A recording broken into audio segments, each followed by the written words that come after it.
21 नवंबर से नए labour code लागू किए हैं, जिनमें पुराने 29 लेबर कोड्स को ट्रांसफॉर्म करके 4 सिंपल कोड्स बनाए गए हैं। इससे आपके सैलरी में क्या चेंज आएगा? सबसे पहला कोड वेजेस के साथ डील करता है, जिसमें की चेंज ये है कि सारे ऑर्गेनाइज और अनऑर्गेनाइज सेक्टर के वर्कर्स को मिनिमम वेजेस यानी नेशनल फ्लोर वेज मिलने वाला है। ये अमाउंट 178 रुपीज डिक्लेयर की है, लेकिन सारे स्टेट्स अपने अपने लाइफस्टाइल के हिसाब से इस वेजेस को डिक्लेयर करेंगे और इससे नीचे अमाउंट आपको एज अ वेजेस नहीं मिल सकती। सेकंड चेंज ये है कि आपको सैलरी टाइम पे मिलना जरूरी है। तो अगर आप डेली वर्कर हो तो आपको हर दिन के एंड पे, वीकली वर्कर को हॉलिडे के पहले और मंथली वर्कर को मंथ एंड से 7 to 10 डेज के बीच में सैलरी मिलना जरूरी है। किसी भी तरह का अगर आप ओवर टाइम करते हो तो आपको उस ओवर टाइम के लिए डबल वेजेस मिलना जरूरी है। आपके सैलरी का बेसिक कंपोनेंट जो होता है उसको 50% मिनिमम कर दिया गया है। पहले कंपनीज इस सैलरी को ऐसे बनाते थे जिसमें बेसिक कंपोनेंट कम होता था और बाकी अलाउंसेस से आपकी सैलरी बनती थी, लेकिन पीएफ और ग्रेचुइटी जैसे बेनिफिट बेसिक के परसेंटेज होते थे तो ये अमाउंट भी कम हो जाती थी। अब बेसिक को 50% करने की वजह से पीएफ और ग्रेचुइटी अमाउंट भी ऑटोमेटिकली प्रोपोर्शनेटली बढ़ने वाली है। सेकंड कोड डील करता है इंडस्ट्रियल रिलेशन से, जिसकी वजह से ईज ऑफ बिजनेस आने की एक्सपेक्टेशन है। पहले 100 से ज्यादा एम्प्लॉयज को फायर करने के लिए गवर्नमेंट की अप्रूवल लेनी पड़ती थी। इस नंबर को अब बढ़ा के 300 कर दिया गया है।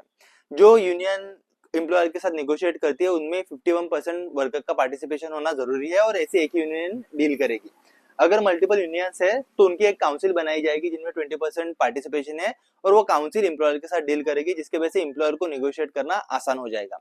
जो फिक्स टर्म एम्प्लॉयमेंट होता है, जहाँ पे वर्कर्स 1 या 2 साल के कॉन्ट्रैक्ट पे काम करते हैं, उनके लिए ग्रेचुइटी का पीरियड 5 ईयर से रिड्यूस करके 1 ईयर किया गया है। यानी अगर आप 1 साल भी काम करते हो तो आपको प्रोरेटेड ग्रेचुइटी मिलेगी।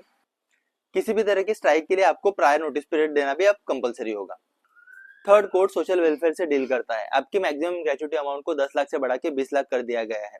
जोमेटो के डिलीवरी गाइज, उबर ड्राइवर जैसे जो गिग वर्कर है उनके लिए एक सोशल वेलफेयर फंड बनाया जाएगा, जिसमें स्टेट और सेंट्रल गवर्नमेंट कंट्रीब्यूट करेगी। साथ ही जोमेटो, उबर जैसे जो गिग प्लेटफॉर्म है वो अपने रेवेन्यू का 1 to 2% कंट्रीब्यूट करेंगे और इस फंड से उनको रिटायरमेंट बेनिफिट और इंश्योरेंस जैसे सोशल वेलफेयर दिए जाएंगे।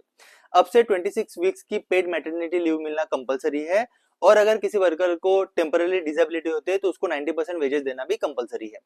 फोर्थ कोड डील करता है सेफ्टी के साथ। अब से मैन्युफैक्चरिंग और माइनिंग सेक्टर में भी वुमेन नाइट शिफ्ट कर पाएंगी, ऑब्वियसली अगर उनका कंसेंट है तो। इससे वुमेन का पार्टिसिपेशन लेबर में बढ़ने वाला है।